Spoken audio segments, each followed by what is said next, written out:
Hello everyone, this is Polumi. Welcome to my channel. So today we'll discuss about history of social work. So social work is practiced in different countries nowadays and in different settings. It has 6 methods that we have already discussed about it in another video. The social work profession has taken its present mode only in 20th century. Before that, it was not in this current position and shape. So why we'll discuss about the historical perspective of social work, because historical perspective of social work will help us to understand how this profession has evolved. What are the reason of making a profession like social work? Earlier it was like in the form of charity or in the form of providing alms to poor or something like that. But why a profession? Why we call in this 21st century, why we call it a professional social work, and why it is based on scientific methodology, having both social science perspectives, having philosophical values, having conditions, along with both artistic and scientific temperament. Okay, so we'll start our discussion with social work in United Kingdom, UK. So in ancient period, the larger family used to take care of those needy or children who were unable to take care of themselves. Gradually, with the progression of civilization or progression of people, mankind, the system changed and feudal society came into existence. Here, churches started playing a role to provide help to those blind, those who were not deaf and dumb, those who were unable to do any work. The act of providing help or act of providing food or alms to these people who were not able to do anything for themselves, people who were children, people who were not able to see, deaf, dumb, blind, aged or something, providing them alms or charity was considered as a pious act by church. So church used to provide support to them, and people who were used to come to the church, they also used to provide support to these people, and it was considered as a purification process, because it was very pious thing. It was like, if I am providing help, if I am believer of church system, and if I am coming to the church and I'm providing support who are sitting next to church, in front of church, asking for alms, if I'm providing them something, so I am doing it for my soul's purification, right? So this was that kind of thing only, and there was no permanent solution of this kind of thing. Those if I'm not coming, if people are not coming, a chunk of people are not coming today in the church, or if church is going through some downfall, then it was also downfall for those poor people. Okay, so in this medieval period starting, this was the situation. Okay, the shift from church responsibility to government responsibility formed in the beginning of 14th century. Okay, in 1349, Edward III, he divided poor people into two categories. First one is able-bodied, next is destitutes. He made a statute in which he mentioned that able-bodied poor have to work for their livelihood. If they are not working for their livelihood, they will be given rigorous punishment. And able-bodied poor were not given permission to leave the parish without proper permission from the government. So this was the situation in the reign of Edward III. So fast creative work in the direction of assisting these disabled, destitute people were done by Henry VIII in 1531. As per this law, the parish in church was given the responsibility to scrutinize the condition of the poor people. Okay, and license were given to those destitute people. Without license, nobody can beg or ask for any help, any money or alms from people. This was the rule. In 1563, the parliament passed the rule in which the households, every households were compelled to provide alms and helps to the poor. In 1572, Queen Elizabeth signed a statute in which she mentioned clearly that a minimum tax has to collect from the people for the benevolence of the poor. Secondly, an overseer was appointed for looking after all these matters related to poor. Third, it was clear that responsibility of poor was only of government. It is only government's responsibility to take care of this destitute poor. Next bold step on this area was poor relief legislation, namely Elizabethan Poor Law of 1601, or it is also known as 43rd Elizabeth. So this 43rd Elizabeth continued for next 233 years almost.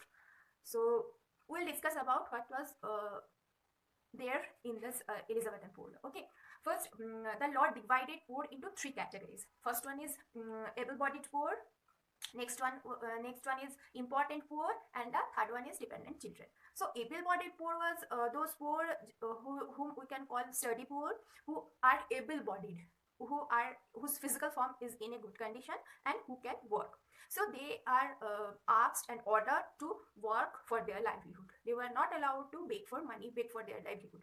Next one was important poor. This important poor was those poor who were unemployed because they were somehow blind, or they had some physical deformities, or they were deaf, dumb, mute, or they were with less intelligence or something like that. These people were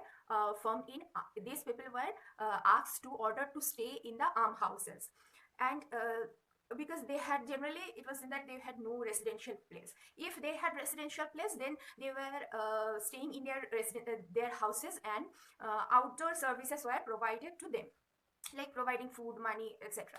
And third was dependent children. Dependent children were those children who were not in a situation to do some work or something.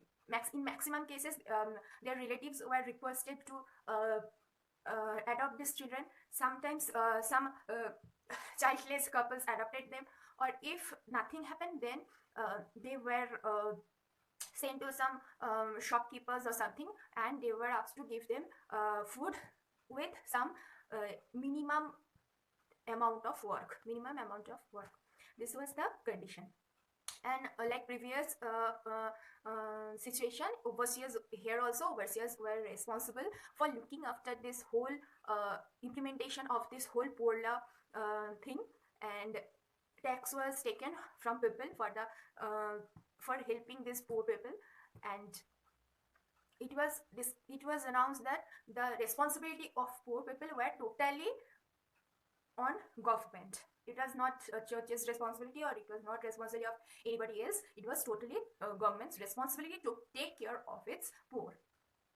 The Elizabethan poor law is important because during this period, the government started recognizing that destitution is a problem, and poor people exist in their area, and it is a truth. They can't hide it, and they can force people, they can punish poor people for their situation, and this is not going to change the situation. So keeping this in mind, this Elizabethan poor law was formed. So this is very important point from the political and economic point of view. Gradually, this poor law system started developing different loopholes. And as we all know, 19th century was known as Renisha Period. This period, many scientific and humanitarian awakening happened. So some like-minded people in London formed London Charity Organization Society in 1869. Some of them were Octavia Hill, Samuel Barnett. Octavia Hill introduced a friendly rent collecting system. As per her viewpoint, every people should be treated with respect and equality. Here come the concept of social justice. Okay, and in 1884, Augustus Samuel Barnett formed Toynbee Hall. In Toynbee Hall, Oxford University graduates were helped to settle in the slum areas. The main aim was to bring the educated people near to the slum area so that they can observe the actual condition, actual situation, and help these people residing in the slum areas. So this charity organization society movement is considered as the beginning of the today's professional social work, and community organization methods, casework methods, all these were introduced during this period of time only. The main goal was to find a job and implement medical assistance from the government, education, counseling assistance for those who were needy, and providing encouragement for creative work. Public welfare administration were represented, and social action came into exist in this area, in this time period only. So this was the situation. In the beginning of 20th century, England faced a big unemployment issue. And along with this unemployment issue, there was a situation of poverty, there was a situation of bad conditions of children, and all that. So the government provided Poor Law Commission in 1905. A chunk of different types of laws were formed, enacted to help people of that area. Okay, first was the provision of Mills Act 1906. The facility of free school was provided under this act. Next is Education Act 1907. Provision for medical examination of school children was made under the act. Third one was Provision of Crime Act 1908, which made provision for the establishment of special courts for children. Next is the Children Act 1912, led to the creation of special courts for the trial and probation services for the reformation of juvenile delinquents. Fifth one is Juvenile Courts, Metropolis Act 1920. Empowered the secretary to select qualified and experienced magistrates to deal with the cases in the juvenile courts. Sixth one is Labor Exchange Act, passed to lead the establishment of employment exchange to help the unemployed in getting employment. The next one is National Insurance Act of 1911 to provide for compulsory health insurance to workers of lower income groups. The next one is Widows, Orphans and Old Age Contributory Pension Act of 1925. The next one is Local Government Act of 1925, which abolishes the poor law unions and boards of guardians and gave responsibility of the administration of poor relief to the country council. The next one is National Economy Act of 1931, made provision for the payment of unemployment assistance. Next one is Old Age Pension Act of 1940, made a provision for the payment of need-based additional pensions to the aged, especially for medical treatment. An interdepartmental committee was formed to understand the situation of social insurance and allied services implemented in England. And this committee was headed by Sir William Beveridge in the year 1941. The main purpose of this committee was to found the efficiency of the social services provided to the needy people, poor people, from the side of the government. So the Beveridge report the Beveridge committee prepared its report and presented in front of the government in 1942. So in this report, the committee emphasizes 5 reasons for human misery. These are physical condition, dishonesty, laziness, then ignorance, and the fifth one is disease. The commission recommended social insurance, public assistance, children's allowance, comprehensive free health and rehabilitation services, and maintenance of full employment. Beveridge report of 1942 laid down 6 principles for these programs. That is, first one is united administration, comprehensive coverage, flat rate of contribution, flat rate of benefits, adequacy of all benefits to meet basic needs of recipients, classification of population. And British special insurance programs are based on Beveridge report only, and the report became the foundation of modern social welfare legislation in United Kingdom. Okay, so that's it for today. Thanks for watching my video, and please like, share, subscribe to my video, and share it with your friends and family, and we'll meet in the next video. Okay, bye. Stay tuned.